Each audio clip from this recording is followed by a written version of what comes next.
Hello, and welcome to a mini episode of the Blue Mountain Makes podcast. I'm Mary Lynn, and I'm coming to you, as always, from the Blue Ridge Mountains of Virginia, where I live with my husband, my 3 dogs, and a bunch of chickens. Today, I just wanted to sit down and do a quick little recording for the announcement of the giveaway winner, and just to show you a couple little things that I'm working on, and I think probably sometime in the next coming week, I'll probably do like a more proper episode. I don't have a whole lot of things to share today, mainly because my finished objects are gone. I gifted them and it went super well. I will put in a picture of the ghost horses. That was the one I was the most concerned about, because when you're knitting a sweater for somebody, especially somebody you only get to see like once or twice a year, it's hard to gauge size. So it worked out perfectly. It looks great. She looks great in it. She loved it. I was very impressed with myself. Everybody else was impressed, so it worked out really well. And yeah, that went. The ranunculus went. I question the fit of that one. I did not do, so when you do the ranunculus, you have the yoke design, and then they also include raglan increases after the round yoke, and I didn't do the raglan increases because I don't do them for myself, but I'm thinking I probably should have. I don't know. I told her, she's my best friend, so I told her if it doesn't fit or if she needs something tweaked, just let me know and I can just fix it, or honestly, I could just make her a new one. It's not a big deal, and I still have tons of that stupid cotton yarn. Yep, and then the socks I made, the bear paw socks, fit great, even though they looked like they were really big. Rob apparently has very large feet, so it worked out. But other than that, the only other finished object I have is my hat. I'm not taking it off because my hair looks like a hot mess. This is my favorite part of the holidays. Today's the 27th. I took today off from work to recover, basically, from the craziness of the last few days. And I'm doing nothing. I'm in like my hangout t-shirt. I got on joggers. I ate cheese puffs for breakfast. I just don't care. And that's the nice part about it. We had 3 Christmases in 3 days. We missed the Christmas. My husband's not very good at communication or reading text messages. So when we were supposed to go to Christmas with his mom, who was the one that I had all the handmade gifts for that side of the family, he read, we're doing Christmas on Saturday for lunch. And in his mind, Saturday was Christmas Day, not Christmas Eve. So we were supposed to be there at 12. We get a phone call at like 1:15. We're putting together IKEA furniture. And his mom's like, "Where are you? We've been waiting."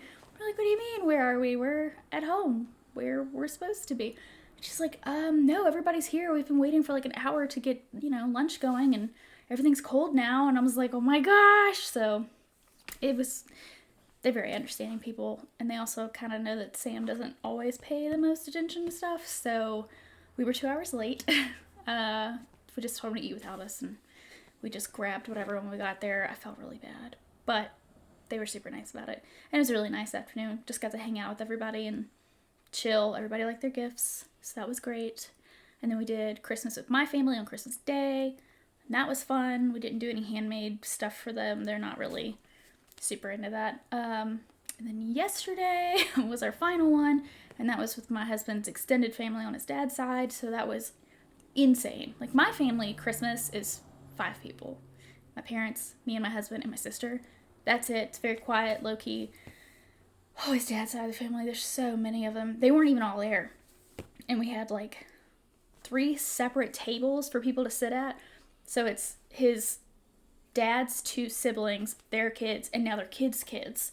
And so there was like 6 or 7 really little kids just kind of running through, screaming. We had a baby, teeny tiny, like 3-month-old baby. It was insane. It was a lot of fun, but I was glad to get home. It's very quiet here. But yeah, that's the Christmas update, such as it is. Back to my hat. I made this because my girlfriend and I, the one that got the ranunculus, we're going on a Christmas walk, which I took a little bit of video for, and hopefully it turned out, because I'm going to try to post it in here. It was a vineyard that my other friend works at, and they had like a nature walk. So you showed up, you got a glass of wine, and then you could just walk around outside and look at all these lights and stuff, and it was really cute. she had bought tickets for her and her boyfriend, but then he ended up having something come up and had to go out of town, so I got to be her date. So that worked out, but I knew it was going to be cold and I wanted a hat, so I just whipped this up the day of. So the thing about this hat, it's not my best work ever, granted, because I whipped it up. It is 80% alpaca and 20% lyocell, I think, or tinsel, lyocell, whatever bamboo is. So I really like the color, and I really wanted a 1x1 ribbed, like, fold-up hat. So I didn't go buy a pattern because in my mind I shouldn't need a pattern. So I did probably half of it in the 1x1, and I hated it. This yarn has no memory at all, which I should have known better going in, but it really blew out the 1x1 stitches. It looked really, really bad. So I ripped that out. Then I tried something else, and that didn't work out. Like, I basically knit this hat 3 times. I was kind of sick of it by the time I was done, but I ended up just settling for a 2x2, and I just did decreases up either side. So, and I sewed the top. I didn't Kitchener it because I didn't really care that much. I don't know. But this was yarn I got from a Knit Crate shipment. I could not tell you what it is, but it's super soft, and I really like the color, and it looks really good on this camera. So that's my hat. Other than that, I got no finished objects. Yeah. So I'll show you what I've been working on. Not that it's much either, because, man, I've got cast-on-itis really bad. Really bad! I just want to cast on all the things, man. I'm ready. Today is the 27th, so technically yesterday I should have cast on for the hybrid knit along with Stephen West. Casting that on today. I have picked out my yarn. I'll show you guys that in a minute. But the thing I've been primarily working on is my Nightshift? Yeah, Nightshift shawl by Andrea Mowry. So you start at the point, and it's got all these wacko crazy colors, and it just keeps going and going. So that's where I'm at with this. So far, my favorite section is like from here to here. I really like this blue. So that's Nostalgia, I think. Yeah, I have it written down. Melancholia. The blue is Melancholia. So you run the blue as your main background color from here all the way up to here, and you just basically go until you run out. And then you switch to a different background color and run that till you run out. And so I am, let's see, I've got that much left of the Melancholia. I have this much left of Nostalgia. It's a spin cycle yarns. Dyed in the wool, sorry. Yeah, that much left of that. I'm keeping them in this cute little mesh bag. I'm gonna use these scraps for something, because this stuff is like gold. So, worsted weight socks, maybe. I don't know. And then right now, I'm working with Rusted Rainbow. That's all I have left of that. And this one is Shades of Earth. I don't love this one. Really don't love this one, and I don't necessarily love this combo, because I cannot work on this after dark at all. Like, even with the overhead lights on and stuff, like in my office, it's just, they're too similar. Like, look at this. Look at these stitches. They just, I guess because they're both like super busy, but like this row here, last night I was trying to work on this. I was like, I can't tell what's what. I just couldn't. So I wait for daylight for this whole section. I mean, obviously, like, the high contrast ones was no big deal, but I'm really struggling with this section, but it's almost over. But I'm not in love with those two together. I feel like it's too purpley and too red. And I really like the Rusted Rainbow. I think that's probably my favorite color of this set. So that's kind of a bummer. On its own, I mean. But it's fine. This is going to block out to be huge, I think. Like, it does not look very big on my needles. But this yarn is so stretchy. Like, it's going to be huge. Once it relaxes. It's got an I-cord edging on both sides. Which I've heard some people say, like, theirs was too tight and it didn't block out right. But, like, I feel like I've got plenty of space to yank it. I'm also worried it's going to bleed. But I did get some Tide color catchers. So, oh, yeah. And that was the other thing I wanted to tell you guys. Quick update. I used that Malabrigo yarn and Drops Superwash Merino for that Ghost Horses. And it did not bleed. I did use color catcher, but I was really worried about that Malabrigo bleeding onto that light color, but it didn't, so I'll let you know how this stuff does. I've never used Spin Cycle before, so it might not even be an issue, but I do like it quite a bit. My husband won't touch it. He goes, it looks like it's textured. And it's like, oh, it's very textured. It looks kind of like a rug. And he goes, no. Yeah. He's really weird about textures. He's funny that way. So, yeah, I anticipate being done with that this week for sure. I'm only working 2 days this week, so yeah. And I have the 2 balls I showed you. And then that much Salty Dog left. And this ball is falling apart, but that's Deep Bump. So that's it. It's going to be really interesting because it's like really dark colors. And everything's going to fade into these 2 light ones. That should be interesting. We'll see. Yeah, so that's my night shift. Night shift, nightshade, night shift. And the only other thing I've been really working on, not like excessively, but I picked it back up now that my needles are free. I am working on another Andrea Mowry pattern. This looks awful on camera. So this is the Big Cozy Cardi, Comfy Cardi. And I probably should not have done such a high contrast marled yarn because you can't see that stitch definition at all. It's almost like a broken rib, but it's not. For the body of this, and yeah, you just can't tell at all. Supposedly you can do this stitch pattern like front or back, and I don't like the back at all, so I'm just keeping on with it. I think I probably would have preferred a broken rib, like a proper broken rib, to be honest, but yeah. So basically for this pattern, all you do is you knit a giant square. I mean, it's like lap blanket sized. I might be halfway there. I got a ways to go. And then with the way that you sew the square together and pick up for the arms, it creates that oversized cardigan. So because I'm using like a light fingering weight palette yarn, my go-to. It's taken a long time, so this is very much like a back burner. Focus. You can do it. I shouldn't touch stuff because we all know how that went last time. Yeah, this is just a back burner project, just kind of when I don't want to pay attention too much because it's like a 4 stitch repeat for the pattern, so it's not bad. But it is, since it's worked flat, it's a lot of purling, which is fine. But it's, yeah, and it's made on, these are 4s, I think. Yeah, US 4s, fingering weight yarn, which takes a long time. Especially considering the Nightshift, I'm using a size 8 US in a worsted weight. So that sucker just flies off the needles. But the nice thing about both of these is that, like, the repeats for both the Andrea Mowry patterns, not hard to memorize, so you just kind of sit down and go. So there's that. That's pretty much all I'm working on. I did get a couple things I wanted to show you guys for Christmas. And I wanted to show you my color choices for the Aurora cabin shawl for the hybrid knit along. But first, I would like to announce the winner of the giveaway.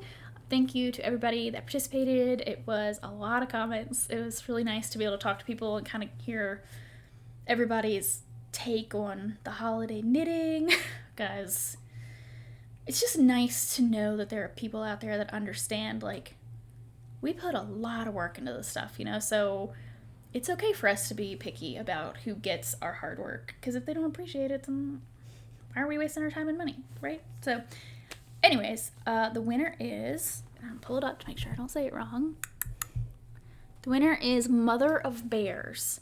So if that is you, please send me an email and we'll get together about shipping and everything. My email is listed below in the comment box. It's bluemountainmakes@gmail.com, but mountain is MTN. I couldn't have the full mountain. I don't know. Anyways, thank you again for everybody for watching and supporting, and this has been really fun, and I'm pretty excited that the channel is still growing. So there's that. All right, moving on. I got a couple of books for Christmas that I'm very excited about. So I've started trying to spin, and one of the books that's recommended by Andrea Mowry is this Fleece and Fiber source book. So it's everything you could ever possibly want to know about 4,000 different types of sheep. Like, I didn't realize that there are so many out there. I mean, it's got like English long wool family, the Dorset group, the black-faced mountain groups, other sheep breeds. Like, what? But it's really cool because the book shows you what, oh, no glare, no. Well, anyways, it shows you what it looks like when it's fresh, when it's washed, when it's combed, when it's plied together, how it's plied, what the singles look like. And of course, there's like really cute pictures of sheepies and a lot of information. You know, how stuff tends to hold up, what the staple length is. Like, there's Teeswater. I know people really like Teeswater. It's just so cool. I have barely scratched the surface of this, but there's like, there are sheep in here I've never even heard of. Like, this one's called the Castle Milk Morit. What is that? It's a critical conservation breed. Yeah, it tells you how they were bred and what they're used for and where they live and all that stuff. It's really cool. So that was, she's hefty. This is a good book. The other one I got is Yarnitecture, and it is way out of reach, but that one is another highly recommended spinning book. Basically just explains to you like how to get the yarn you want for the project you're planning to make. So, you know, what differences in technique you need for sock yarn versus like a woolen spun sweater yarn and different stuff like that. So considering I know next to nothing about what I'm doing, that's going to be a huge help. And what else did I get? Oh, I got a scale to weigh my yarn leftovers, which is very exciting. And I'm going to have to use that for my shawl because I don't know if I have enough yarn. And then, yeah, I got some yarn, but that was a self-gift. But I'll show you guys all that next time. I think I'm going to do a 2023 plans episode because I have castornitis, and that'll make me feel a little bit better about like all the craziness I have in my head. So we'll end things here with this. These are my colors I picked for the Aurora Cabin shawl, and I'm gonna cast that on today. Camera, you can do it.